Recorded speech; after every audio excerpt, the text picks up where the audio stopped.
So far, inilah tripod yang paling gempak dan paling function yang pernah aku ada. Memang game changer. Jom, aku tunjukkan.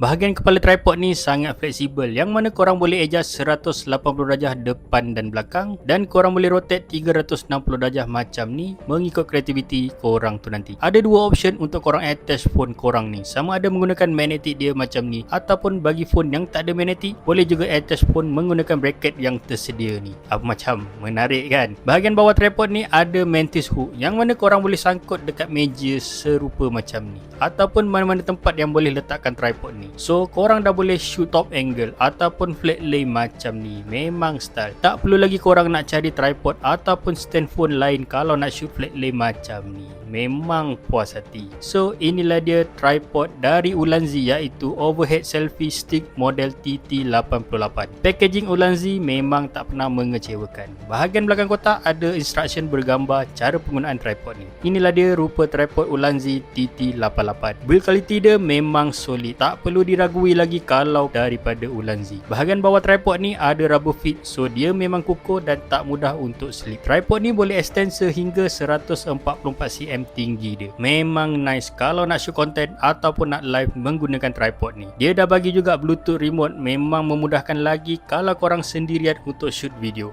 So bagi siapa yang mencari satu tripod multifunction yang berbaloi, aku sangat recommendkan untuk beli yang ni. Satu tripod tapi boleh buat macam-macam kerja. Memang tak masuk akal tripod ni. Macam biasa, kalau korang berminat dengan item ni, link aku sediakan dekat bawah ni. Korang cek harga, ngam, beli terus. Lambat tinggal.